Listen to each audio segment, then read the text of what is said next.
आप देख रहे हैं आमने सामने नूरुल आरफीन के साथ। अस्सलाम वालेकुम नाज़रीन, मैं हूं नूरुल आरफीन सिद्दीकी और आप देख रहे हैं आमने सामने।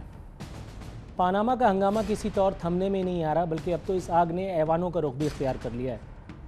आज इस मामले में ऐवान में काफ़ी लेदे, काफ़ी हंगामा आराई भी हुई है और दो नज़रियाती इख्तलाफ रखने वाली जमातों ने हुकूमत मुखालिफ जद्दोजहद ऐलान कर दिया है, जॉइंट हैंड्स किए हैं। ये इस इख्तलाफ की वजह क्या है, इस इत्तेहाद की वजह क्या है, इस इत्तेहाद से हुकूमत को किस हद तक वाकई टफ टाइम दिया जा सकेगा, हुकूमत कैसे सर्वाइव करेगी, ये है वो मौज़ूआत जिनका आज अहाता किया जाएगा। गेस्ट पैनल का तारुफ आपसे कराता चलूँ, वक्फे की तरफ जाऊँगा और उसके बाद जब वक्फे से वापस आएंगे तो अपनी गुफ्तगू का बाकायदा आगाज़ करेंगे। कराची में हमारे साथ मौजूद हैं पाकिस्तान तहरीक इंसाफ के रहनुमा खुर्रम शेर ज़मान साहब। इस्लामाबाद से हमें ज्वाइन करेंगी पाकिस्तान पीपल्स पार्टी से रहने वाली ताल्लुक़ रखने वाली रहनुमा पलवशा खान साहिबा। और थरपारकर से ऑडियो पर हमारे साथ मौजूद होंगे पाकिस्तान मुस्लिम लीग नून के तर्जुमान रमेश कुमार साहब, जो अपनी गो मसरूफियात के बावजूद भी हमारे लिए थोड़ा सा वक्त निकाल पाए हैं। यहाँ वक्त हुआ एक मुख्तसर ब्रेक का। ब्रेक से वापस आकर गुफ्तगू का आगाज़ करते हैं।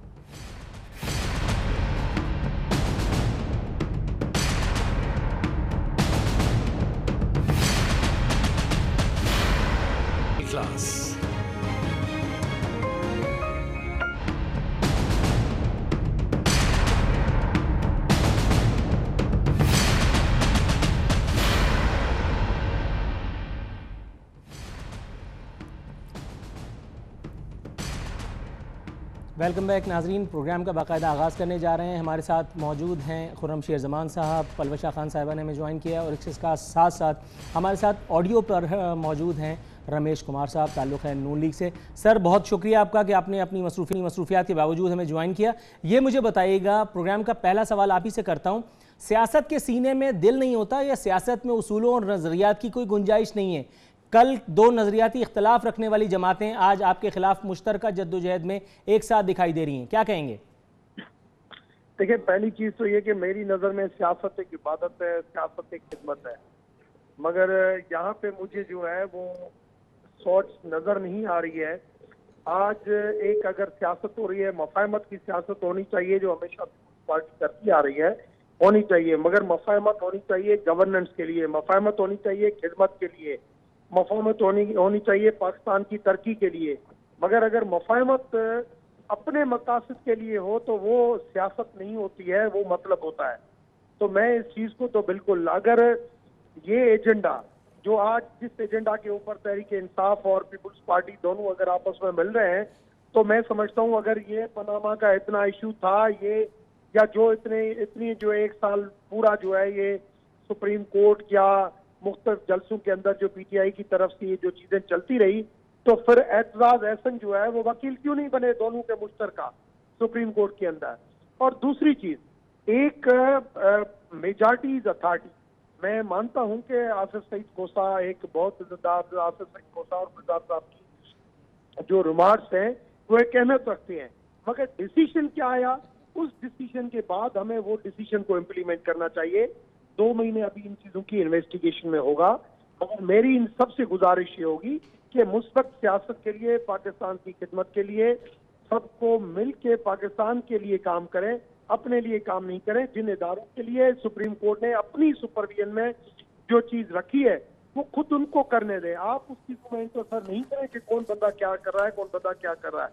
और कल मैंने ये भी देखा कि DGISI के नाम से कहना कि वो रिश्ते, मैं समझता हूँ इदारों के ऊपर, कभी इदारों को कहते हैं कि उंगली के इशारे करते हैं, कभी इदारों के बंदों के ऊपर आप उंगली उठा लेते हैं खुद, तो ये गलत है। मैंने आज कल रात को मैंने जब ये चीजें देखी है, मैंने इसके ऊपर कॉलम लिखा है, आप कल सुबह मेरा जंग के अंदर सुबह उठे वो पढ़ें कि मैंने आज जुमेरात के दिन भी जंग और दी न्यूज में लिखा था कि हम, चाइना हमारा इतना बड़ा अच्छा दोस्त है, मलेशिया एक इस्लामिक कंट्री है, मगर हमारे उनसे अच्छे तल्काते हमने उनसे कभी सीखा नहीं है। ये पनामा का इशू अगर अमेरिकन एजेंडा के तहत आया, कोई अमेरिकन नाम इसमें नहीं है, इतने सारे मुल्कों के लोगों के नाम आए मगर सारे मसले हल हो गए।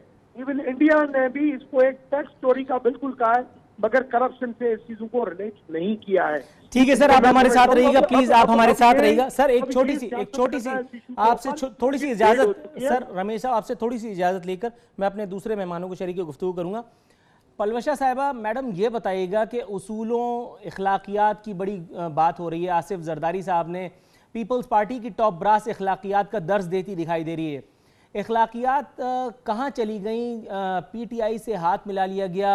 इमरान खान साहब जो पॉलिटिकल इमेच्योर नज़र आया करते थे, बल्कि परसों तक वो पॉलिटिकल इमेच्योर थे, अब अपनी जद्दोजहद में जो हुकूमत मुखालिफ है उनको शरीक किया जा रहा है, क्या कहेंगी? देखिए, मुझे तो अभी तक हतमी तौर पर ऐसा फ़ैसला सामने नज़र नहीं आया, लेकिन मैं आपको ज़रा तारीख़ में पीछे ले जाऊंगी। जब जनरल मुशर्रफ साहब की हुकूमत थी और उस वक़्त किसी एक पार्टी के बस में ये नहीं था कि वो और उनकी क़यादतें मुल्क से बाहर थीं और कोई एक पार्टी यहाँ ऐसी तहरीक अकेली नहीं चला सकती थी कि जिसमें वो जनरल मुशर्रफ की हुकूमत को डिसलॉज कर सकते। आपको याद होगा कि उस वक़्त एक मीसाक जमहूरियत हुआ था और उस वक़्त की वो बिटर आर्च राइवल्स जो ऐसी मुखालफत शायद हिस्ट्री में नहीं होगी जो उस वक़्त उससे पहले पीपल्स पार्टी और मुस्लिम लीग नून की रही है, मगर उन तमाम चीज़ों को साइड पर रखते हुए हालात की नज़ाकत के मुताबिक एक बड़ा हिस्टोरिक मीसाक जमहूरियत किया गया और उसके नतीजे में आपने देखा एक बहुत तारीख़ी जद्दोजहद हुई। लिहाजा अगर आप समझते हैं कि सियासत में कोई चीज़ इम्पॉसिबल है तो ये गलत है, और मैं नहीं समझती कि अलबत्ता तो अभी तक मुझे इस पर इल्म नहीं है कि ऐसी कोई हतमी तौर पर बात हुई है हाथ मिलाकर साथ चलने की, मगर कोई इम्पॉसिबिलिटी इधर नहीं है। और मैं नहीं समझती कि पीटीआई और पीपल्स पार्टी में इस हद तक जो है एक दूसरे से एनिमिटी और मुखालफत रही है जो उस ज़माने में पीएमएलएन और पीपीपी ने भुलाकर एक मीसाक पर साइन किया, और उसके नतीजे में आपने देखा कि मियां मोहम्मद नवाज शरीफ साहब और मोहतरमा बेनज़ीर भुट्टो साहिबा इकट्ठे हुए और उन्होंने इकट्ठे इसको साइन किया लंदन में, और उसके बाद आपने देखा एक जद्दोजहद हुई। लिहाजा इसमें कोई हतमी तौर पर सियासत में कह देना कि कोई पार्टी किसी से हाथ नहीं मिला सकती, इसकी क्या वजह है मुझे समझ नहीं आई। अगर चले मैं खुर्रम शेर जमान साहब से इसके बारे में पूछता हूँ। खुर्रम साहब ये मुझे बताइएगा, खुर्रम साहब ये मुझे बताइएगा सर कि कल तक उसूलों और अखलाकियात की बातें हो रही थी, आज उसी पीपल्स पार्टी से आप इत्तेहाद करने के लिए जा रहे हैं जिसको कल इमरान खान साहब अपनी प्रेस कॉन्फ्रेंस में, अपने प्रेस स्टेटमेंट्स में कोसा करते थे, बुरा भला कहा करते थे, उनके बारे में परसेंटेज बताया करते थे कि कितनी परसेंटेज चार्ज होती है और इस तरह की दीगर चीज़ें। वो शेरवानी काम में लाना इतना ही ज़रूरी है जो इमरान खान साहब ने सिलवा ली है, या कोई और काम भी किया जा सकता है? क्योंकि इमरान खान साहब ने इंदिया दिया है कि मैं एक बार फिर सड़कों पर निकलने का इरादा रखता हूँ, इस्लामाबाद जलसा करने जा रहे हैं। सड़कें वहीं रह जाती हैं, सड़कें आपके इरादों को तोड़ नहीं पाती, लेकिन आप लोग घर भी चले जाते हैं। क्या इतनी एजिटेशन का शौक है? नहीं, मेरे ख्याल से आपकी कुछ मालूमात के अंदर कुछ गलतियां हैं। पलवेशा ने जिस तरीके से फरमाया कि मेरी भी नॉलेज में इस किस्म की कोई बात नहीं है। देखें, काफ़ी सारी चीज़ें हैं जिसके ऊपर हम क्लियर हो जाएं। सबसे पहले तो रमेश साहब ने फरमाया कि मैंने कॉलम लिखा है और मेरे कॉलम को ज़रूर पढ़िएगा। मैं इनसे सबसे पहले गुजारिश करूँगा, अगर आप लिखते बहुत अच्छा है रमेश साहब, तो कॉलम ज़रूर लिखें कि जो एक भयानक और एक शर्मनाक जो एक वर्डिक्ट आया है, जो जजमेंट आया है आपके लीडर नवाज शरीफ के ख़िलाफ़, उसके ऊपर कॉलम ज़रूर लिखिएगा। और मैं आपको बताऊं कि ये एक ऐसा एक भयानक जजमेंट है कि अगर उस शख्स के अंदर चल्लू बराबर हो, कहते हैं ना, ज़रा बराबर भी अगर शर्म हो तो डूब मरने का मुकाम है, ये ऐसा वर्डिक्ट है ये। देखें, बात असल में ये है कि ये वर्डिक्ट क्या कहता है, सीनियर मोस्ट जज क्या कहता है। वो कहते हैं कि ना तो वज़ीर आज़म साहब सादिक हैं ना तो अमीन हैं। फिर वो फरमाते हैं कि जनाब वज़ीर आज़म साहब जो हैं वो इस काबिल ही नहीं है कि वो नेशनल असम्बली के मेंबर भी रहें। देखें, बात असल में ये है कि ये बहुत बड़ी बड़ी बातें, छोटी बात नहीं है। मिठाइयाँ तो आपने खाने में बहुत जल्दी कर दी, लेकिन जाहिर है कि कुछ साहिबान वो अंग्रेज़ी के अंदर आपका वर्डिक्ट पढ़ नहीं सके। जब शाम के 7 बजे तक पढ़ा तो 6:45 तक ये पैगाम आया कि वज़ीर आज़म साहब ने अपना कौम से ऐलान जो है वो भी कैंसिल कर दिया है। अब इनसे ये भी पूछें रमेश साहब ने कि वज़ीर आज़म साहब ने जो कौम से एक अपना खिताब करना था शाम 7 साढ़े 7 बजे, उसको क्यों कैंसिल कर दिया? रमेश साहब ये मुझे बताइएगा सर, खिताब क्यों कैंसिल हो गया? उस खिताब में ऐसी क्या नई बात होनी चाहिए थी जो नहीं हो पाई, और हुकूमती सफ़ों में किस हद तक बौखलाहट है अगर शेर जमान साहब की बात को हम दुरुस्त मान लें? क्या कहेंगे सर? मैं पहले परवेज शाह का जवाब दूंगा जी सर, और फिर शेर जमान की बात पे आता हूँ। परवेज शाह ने जो बात की कि बिल्कुल सियासत के अंदर दरवाजे खुले होते हैं, मैं उस चीज को मानता हूँ। पीपुल्स पार्टी और PMLN मोहतरमा और मियां साहब अगर मिले, जो एक जमहूरी लीडर हैं, उनकी जमहूरियत के लिए दोनों की कुर्बानियां थी और हैं, इस वजह से वो जमहूरियत की बका के लिए दोनों आपस में मिले थे, पाकिस्तान के लिए आपस में मिले थे।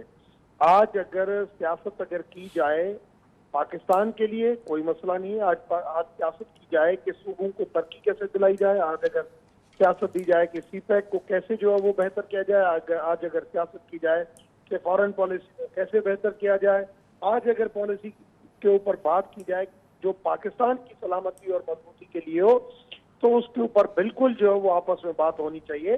अगर सियासत हो अपने मफाद के लिए, सियासत हो नेगेटिविटी के लिए, तो वो गलत है। सर इसका फैसला कौन करेगा कि अपने लिए सियासत कौन कर रहा है और मुल्क की सियासत कौन कर रहा है?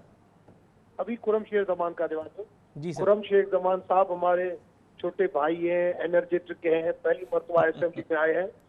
पहली चीज तो ये कि जब भी मीडिया टास्क के ऊपर बैठे हैं, जो भी वर्डिक्ट हो, जो भी बात हो, आपके अल्फाज जो है वो हमेशा मीठे होने चाहिए। अल्फाजों में मुझे ये बताएं, मैं हजारों टीवी प्रोग्राम कर चुका हूँ, मुझे ये बताएं कि मैंने आसिफ साहब हो, चाहे इमरान खान हो, चाहे जो भी हो, या किसी भी आम बंदे के लिए कोई ऐसे अल्फाज इस्तेमाल किए। कम से कम ये इखलाक जो है ये बहुत जरूरी है अपने आप के लिए, अपनी इज्जत के लिए।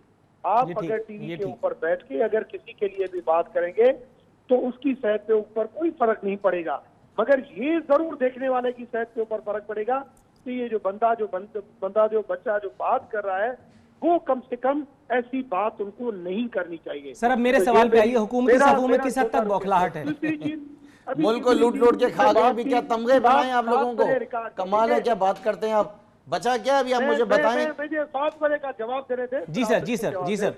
7 बजे का जो उन्होंने कहा, मैंने पहले कई मरतबा मीडिया को कहा है कि मीडिया हमेशा जब भी ऐसी कोई बात होती है तो अपने तौर पर अगर थोड़ी सी कोई चीज छोटी लेवल पे अगर डिस्कस में भी होती है, कहीं से उनको कान में खबर मिलती है तो वो फौरन ऐसे खबर चलाते हैं कि हमने ये ब्रेक न्यूज की। हम उस टाइम बैठे थे प्राइम मिनिस्टर हाउस में, कोई प्राइम मिनिस्टर हाउस में 7 बजे के खिताब की कोई डिस्कस ही नहीं थी। जहां पे प्राइम मिनिस्टर बैठे थे, जहां पे लोग बैठे थे, उधर हम थे, वहां पे कोई डिस्कशन नहीं थी। निचली लेवल पे किसी ने ऐसी चीज, कोई ऐसे बंदे ने बात की है मीडिया के ऊपर, वो without any authentication, without any verification अगर वो आ गई है उसके ऊपर, तो मैं समझता हूँ उसके अंदर आप उसको ये कहें कि बौखलाहट का शिकार है। मैं समझता हूँ हमने आज भी प्राइम मिनिस्टर ने हमें ये कहा कि सुप्रीम कोर्ट की जो जजमेंट आई है उस जजमेंट के ऊपर वो इन्वेस्टिगेशन है वो होगी, और अभी कोई भी इस जजमेंट के ऊपर अपने रिमार्क्स नहीं, आप अपनी गवर्नेंस के ऊपर काम सर करें। आपका मैसेज कन्वे हो गया। चूंकि आप सिर्फ इसी सेगमेंट तक हमारे प्रोग्राम के साथ जुड़े हुए हैं, तो मैं आपसे एक और सवाल करूं, उसके बाद फिर वक्फे का वक्त भी हो जाएगा। एक खबर आपकी खिदमत में पेश करनी थी। ये खबर है आबिद शेर अली साहब के एक स्टेटमेंट से अख्ज़ करदा। आबिद साहब फरमाते हैं कि शर्जील मेमन को नैब की छितरौल होगी तो सब कुछ उगल देंगे। साबिक सदर आसिफ अली जरदारी को तनकीद का निशाना बनाते हुए वजीर मुमलिकत आबिद शेर अली ने कहा कि आसिफ अली जरदारी मुल्क के सबसे बड़े दहशतगर्द और सिंध में लैंड माफिया के सरबराह हैं। जिस वक्त नवाज शरीफ साहब हाथ मिलाने जा रहे थे उस वक्त ये बात क्यों नहीं याद आई?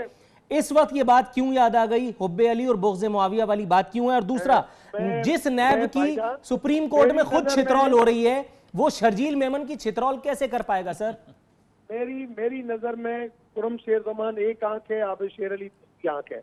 अगर खुरेश शेर जमान को मैं ऐसी जबान के ऊपर गलत कहता हूं तो मैं आबिद शेर अली को भी ऐसी जबान के ऊपर गलत कहूंगा, क्योंकि मैं कभी भी किसी भी गलत स्टेटमेंट को अप्रिशिएट नहीं करूंगा। नहीं मुझे मेरा मजहब सिखाता है, धर्म सिखाता है, नहीं मुझे मेरा माँ बाप सिखाते हैं। लेकिन सर यहाँ ये बात भी तो काबिल गौर है कि अगर जरदारी साहब या कोई और या मैं भी अगर लैंड माफिया का सरबराह हूं तो हुकूमत मेरे खिलाफ कोई कार्रवाई क्यों नहीं करती? अगर ऐसी जबान इस्तेमाल की जाए, अगर मैं तो समझता हूँ लीडरशिप भी उसको कंडेम करती है, मियां साहब खुद उसको मना करते हैं जब ऐसी कोई बात। जी जी सर, वो बात तो मैं समझ गया, लेकिन मुझे एक बात बताइए, अगर ये रियलिटी है, अगर आसिफ साहब या नूरुल आरफीन अगर लैंड माफिया का या दहशतगर्दों का सरबराह है या उनका आलायकार है, तो उसके खिलाफ कार्रवाई क्यों नहीं की जाती? इस बात से कतई नजर के अल्फाज का चुनाव गलत किया गया। देखिए, जो ये कार्रवाइयां करने वाले जो इदारे हैं, आपको पता है नैब हो, FI एक इंडिपेंडेंट, मगर नैब का काम है इन चीजों को हैंडल करना। नैब का जो अशर है वो आपने खुद सुन लिया, और नैब का चेयरमैन भी जो है वो पीपुल्स पार्टी ने लगाया है। हमने नैब को, जब नैब एहतसाब कमीशन बना रहे तो हमने कहा इसके ऊपर एहतसाब कमीशन बने, आए बैठे हैं, इसके ऊपर हम बात करें। मगर मुझे समझ में नहीं आया सारी पॉलिटिकल पार्टी क्यों भागी। 1999 में भी ये नैब एहतसाब का सिस्टम ही मियां मोहम्मद नवाज शरीफ लेके आया था, और आज भी वो चाहता था कि इसी सिस्टम को हम बेहतर करें। मगर पॉलिटिकल पार्टीज अपने सूबों के अंदर एहतसाब कमीशन को हटा दिया, और फेडरल लेवल पे अगर वो बन रहा था एक राइट सर, आपका नुक्ता कन्वे हो गया। यहाँ मुझे एक मुख्तसर से ब्रेक के लिए कहा जा रहा है। बहुत शुक्रिया कि आपने अपनी मसरूफियत के बावजूद हमें ज्वाइन किया। ब्रेक पे चलते हैं। DC इन्वर्टर AC ये हुई ना सही बात। बचत। हाँ, बचत।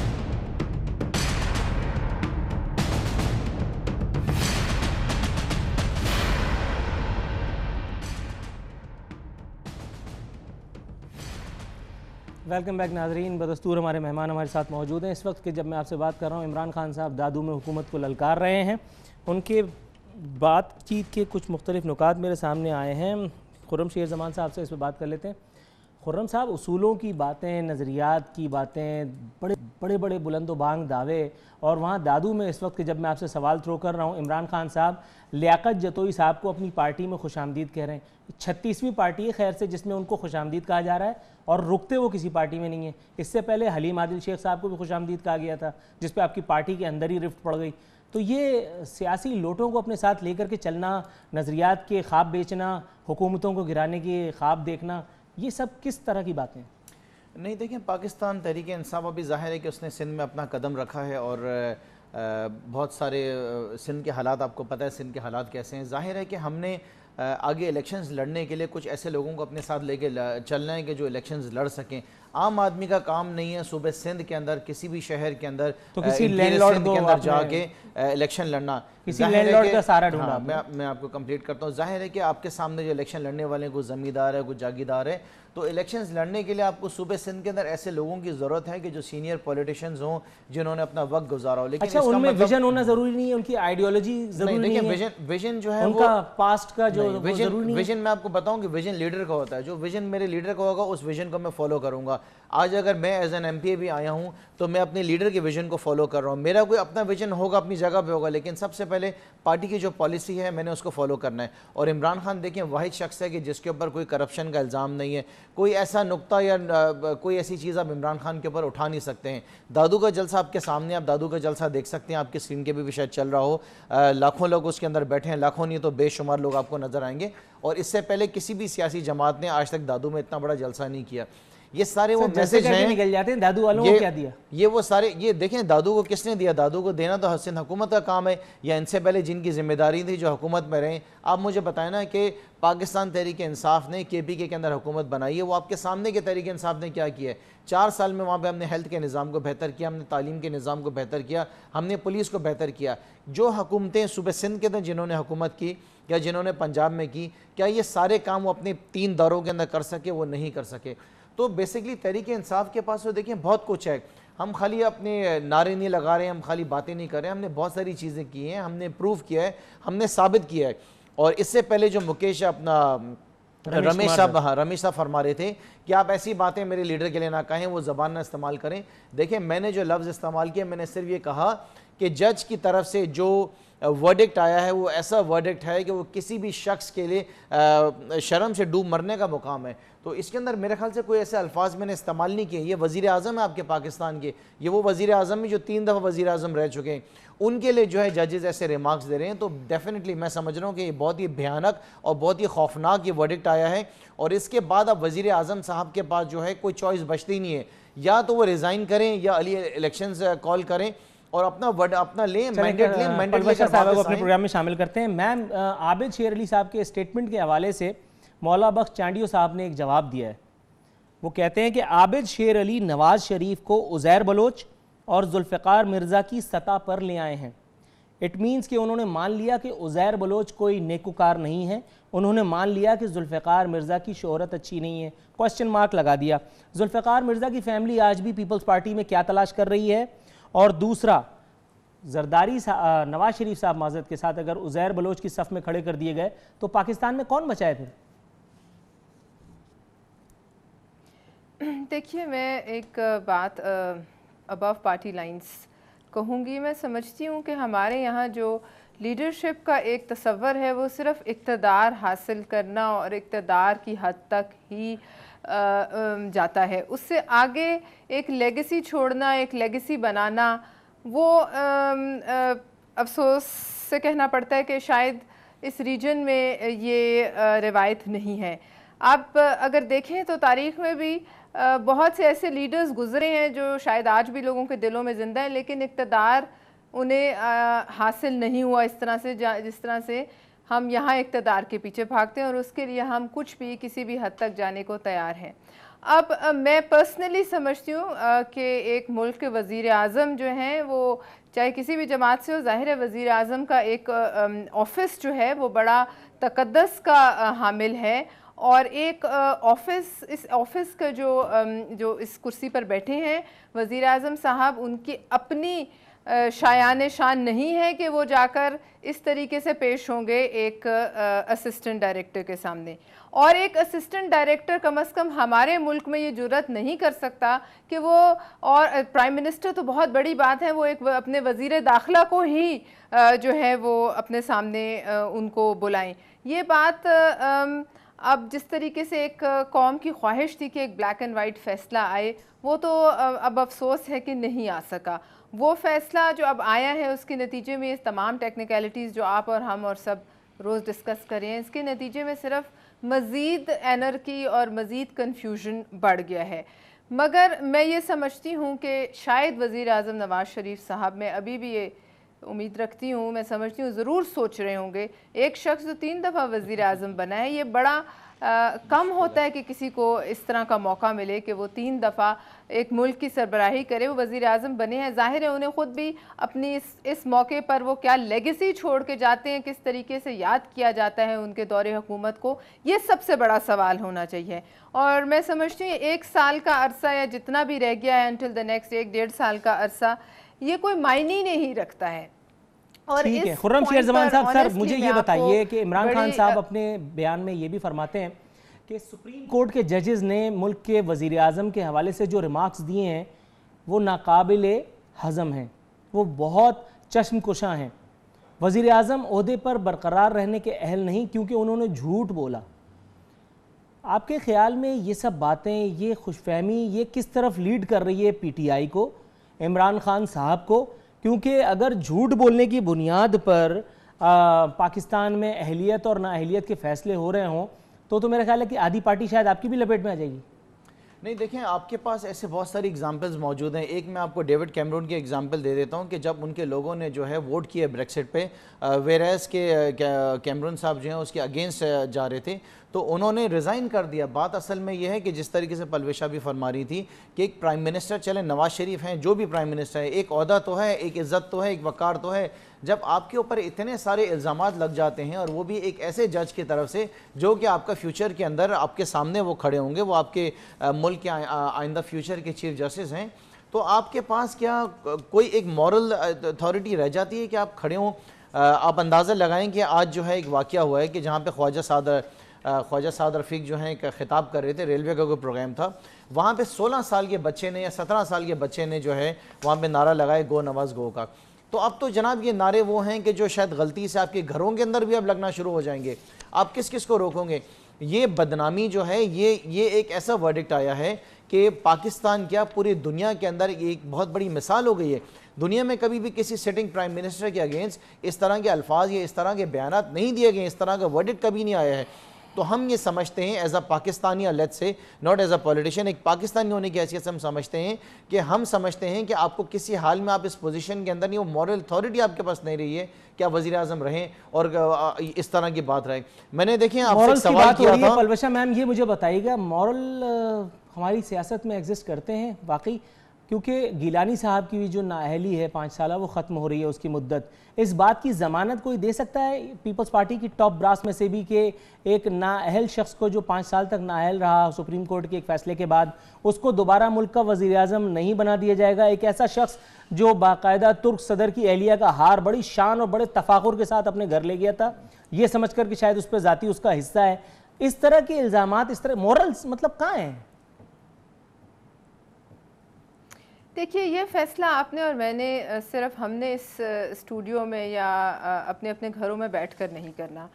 ये फ़ैसला पाकिस्तान की आवाम ने करना है। और अगर 5 साल की नाअहली गिलानी साहब की ख़त्म हो जाती है 5 साल बाद, और कोर्ट ने उन्हें सिर्फ 5 साल के लिए सज़ा दी थी, तो उनका एक हक़ है कि वो किसी भी ओहदे के लिए कॉन्टेस्ट कर सकते हैं। लेकिन आगे ये फिर आवाम की राय है और उनकी सोच है कि वो अगर उनको समझते हैं इस लायक तो वो उन्हें ज़रूर इलेक्ट कर लेंगे, अगर नहीं समझेंगे तो कोई ज़ोर ज़बरदस्ती तो चल नहीं सकती। लिहाजा मैं समझती हूँ इस किस्म के फ़ैसले हम यहाँ बैठ कर न दें। लेकिन आप एक थोड़ा सा ख़ुद भी जायज़ा लीजिए कि जिस जुर्म की सज़ा पर गिलानी साहब को फ़ारिग किया गया था और जो आज चार्जशीट आज वज़ीर आज़म के ख़िलाफ़ है, उसकी आप इंटेंसिटी में ज़रा फ़र्क मुलाहिज़ा कीजिए और फिर आप ये बताइए कि अब इस मौके पर मैं समझती हूँ कि जैसे मैंने पहले कहा था और मैं उम्मीद करती हूँ कि कोई भी सियासी लीडर जो है वो अपनी लेगेसी के बारे में सोचता है। आप ये भी सामने रखिए कि कितने साल आपने इक़्तिदार में गुजारे, इसकी कोई हैसियत नहीं। रॉबर्ट मुगाबे शायद 1980 से आज तक सदर हैं और नेल्सन मंडेला, और उसमें बहुत फ़र्क है। हालांकि नेल्सन मंडेला को कुछ मौका ही नहीं मिला इक़्तिदार करने का और उन्होंने बेशतर ठीक है मैम, प्रोग्राम बस अपने इख्तितामी लम्हात की तरफ बढ़ रहा है। मैं आखिरी सवाल थ्रो करूंगा, आखिरी सवाल खुर्रमशेर जमान, और जरूर उन्हें आवाम जो है। अच्छा खुर्रमशेर जमान साहब मुझे ये बताइए, मरियम औरंगजेब साहिबा ने, मैम आपकी इजाजत के साथ खुर्रमशेर जमान साहब से एक सवाल थ्रो करना चाह रहा हूँ। खुर्रम साहब, मरियम औरंगजेब साहिबा ने एक बयान दिया है, उन्होंने फरमाया है कि जवाब वज़ीर आज़म को देना है और तकलीफ पीटीआई और इमरान खान को हो रही है। तो सर इस तकलीफ के लिए किसी अच्छे से कंसल्टेंट, किसी अच्छे डॉक्टर की तरफ रुजू क्यों नहीं करते? और दूसरा, आप क्यों काउंसलर बने हुए हैं? वज़ीर आज़म साहब को जवाब दे लेने दें, क्या मसला है? नहीं देखिए, जाहिर है कि हमें तकलीफ़ क्यों नहीं होगी, ये हमारा मुल्क है, हमारा वतन है, हमने ये टैक्स पेयर्स का पैसा है। बेसिकली ये इनकी फैमिली और इनकी जितनी भी दरबारी हैं वो ये समझते हैं कि ये पाकिस्तान जो है इनकी ज़ाती जागीर है, इसका जितना पैसा है ये सब राइवेंट का पैसा है, ये टैक्स पेयर्स का पैसा है। जितनी आपने करप्शन की है, जो इल्ज़ामात आपके ऊपर लगें, आज तक आप ये नहीं बता सके कि आप पैसा कहाँ से लेकर आए, ये फ्लैट्स आपने कैसे ख़रीदे, इतनी कम उम्र में आपके जो बच्चे हैं उन्होंने किस तरीके से इतनी बड़ी जायदाद बनाई, और जो कतरी लेटर को लेकर आप लहराते रहे कि जिसको जजेस ने जो है मुस्तरद मुकम्मल तौर पे कर दिया, तो जाहिर है कि हमें तकलीफ तो होगी, हम तो रोएंगे, क्योंकि हमारे मुल्क का पैसा के जो लूट कर आप यहाँ से ले गए और बाहर जाके आपने वो फ्लैट्स खरीद लें। हम नहीं रोएंगे तो कौन रोएगा? आपने थोड़ी रोना है, आप तो इस मुल्क को अपना समझते नहीं है। आप अपने इस मुल्क को अगर अपना समझते तो आपके बच्चे आज यहाँ पर कारोबार कर रहे होते, यहाँ पर फ्लैट्स ले रहे होते, सऊदीया में जाके, इंडिया में जाके और बाकी दूसरे मुल्कों में जाके कारोबारी अपनी जायदाद थोड़ी खरीदते। क्या इमरान खान की कोई जायदाद पाकिस्तान से बाहर है? क्या उसको कोई कारोबार पाकिस्तान से बाहर है? हम इस मुल्क को अपना समझते हैं। अगर आप नुकसान पहुंचाएंगे, अगर आप इस मुल्क को नुकसान, पाकिस्तान में नहीं है, इमरान खान सिर्फ पाकिस्तान में है, आप इस मुल्क को अगर नुकसान पहुंचाएंगे तो मियां साहब हम डेफिनेटली रोएंगे। जी सर बिल्कुल, इमरान खान साहब के साहबजादे भी पाकिस्तान में नहीं, उस बारे में क्या कहेंगे? इमरान खान के साहबजादों की उस वक्त वहां पर कोई जायदाद नहीं है, यहाँ पर उनके वालिद यहाँ पर हैं, यहाँ पर सब कुछ है, उनका जो कुछ इधर ही है, बाहर कुछ भी नहीं है, और वो अपनी वालदा के साथ रह रहे हैं। आप कंपैरिजन कभी भी उस तरफ नहीं जा सकती हैं, तो बिल्कुल नाजायज बात हो जाएगी अगर आप ये इस तरह करेंगे। लेकिन इस बात को मुझे बताइए, हुकूमत मुखालिफ तहरीक जरदारी साहब ने चलाने का ऐलान किया, उन्होंने कल कहा कि लांडी जेल जाएं या मदीने जाएं, नवाज शरीफ साहब को मैं रोटियां भेजूंगा, खाना बनवा के भेजूंगा। आपके ख्याल में जरदारी साहब का ये एंगर मुस्तकबिल में पीपल्स पार्टी को कहां ले जाएगा? क्योंकि एक बार पहले भी पीपल्स पार्टी और पीपल्स पार्टी के रहनुमा जरदारी साहब की एक तकरीर की वजह से काफी हॉट वाटर्स में आ गए थे। देखिए, पहले तो मैं खुर्रमशेर जमान से एग्री करती हूँ, उन्होंने ठीक कहा। हर पाकिस्तानी को, मरियम औरंगजेब साहिबा को पता होना चाहिए कि अगर उनको वो भी, उनके दिल में भी पाकिस्तान के लिए दर्द हो तो उन्हें भी इसी तरह तकलीफ़ हो रही होती है। आज हर पाकिस्तानी को मुल्क के साथ की हुई किसी भी ज़्यादती से तकलीफ़ होती है, और ज़रूरी नहीं है कि जो सुप्रीम कोर्ट का दरवाज़ा नहीं खटखटा सकता उसकी राय ना हो, वो खामोश रहे और ये मतलब दंदनाते हुए एक पार्टी फिरे, ये हो नहीं सकता। और अब मैं समझती हूँ कि वो जो 80s और 90s का दौर था उससे बाहर आ जाना चाहिए। अब ना वो सियासत है, अब एक इशू ये है कि हमारे यहाँ चूँकि एक लीडरशिप जगह नहीं देती दूसरों को, तो लिहाजा ये वही लोग हैं जो 90s में स्टक हैं, और लिहाजा उसी तरह की गवर्नेंस और उसी तरह की हुकूमत का ख्वाब अभी तक देखा जाता है। ये आज हम जिस सदी में बैठे हैं, जिस सन में बैठे हैं, पीपल्स पार्टी को जरदारी साहब का एंगर कहां ले जाएगा? मुख्तसरन कहाँ ले जाएगा? क्या मतलब है? जो आवाम की उमंगें होंगी उसके मुताबिक बात करेंगे, चाहे जहाँ मर्जी ले जाए। नहीं, इसमें पिछली ऐसी दफा क्या क्योंकि बात एक है कि मुतनाज़ हम तकरीर कोई, करके किसी चीज से जरदारी डर साहब ने के पीपल्स पार्टी खामोश को हो जो है जाए? वो काफ़ी हॉट वाटर्स में ले आए थे। आपके ख्याल में ये एंगर हुकूमत को मुश्किल में डालेगा इस बार, या खुद खुदा न खास्ता जरदारी साहब और पीपल्स पार्टी ज़ेर अताब होंगे? नहीं, क्या ज़ेर अताब होंगे? कोई मतलब क्या क्या आप क्या सजेस्ट करें कि क्या हो सकता है? आप क्या समझते हैं कि हुकूमत की तरफ से कोई इस किस्म की कार्रवाई होगी, कोई पॉलिटिकल विक्टिमाइजेशन होगी? तो इसमें ऐसी क्या बड़ी बात है? अगर इससे कोई डर रहा हो तो आके इस तरह खुली खुली बात तो ना करे ना। तो अगर बिल्कुल हुकूमत कोई इस तरह की एक्सरसाइज करना चाहती है तो इसमें पीपल्स पार्टी के लिए तो कोई नई बात नहीं है, और बहुत सी जगहों पर इस किस्म की वो अभी तक मामलात जारी हैं। लिहाजा ये इस नैब से और मतलब आप खुद बताइए, इन इदारों से जिस पर खुद सुप्रीम कोर्ट ने कोई ऐसा रखा नहीं रवा लफ्ज़ जो यूज़ ना किया हो, उससे आप मुझे बताएं मॉरल अथॉरिटी ही क्या है किसी पाकिस्तानी को ट्राई करने की, किसी चोर और चक्के को पकड़ने की? मतलब वो एक सेक्रेटरी साहब आपने पकड़े थे Balochistan right ma'am, right ma'am, message clearly conveyed. नाज़रीन, मैं अपने मेहमानों का शुक्रिया अदा करूंगा कि उन्होंने वक्त निकाल के हमारे प्रोग्राम में शिरकत की। मैम, यहाँ हमारे प्रोग्राम का वक्त अब खत्म हो गया है, मुझे एक्स्ट्रा देना चाहिए। इसी के साथ हमारे प्रोग्राम का वक्त अब खत्म हुआ। नूरुल आरफीन सिद्दीकी और आमने सामने की टीम को इजाज़त दीजिए। फी अमान अल्लाह।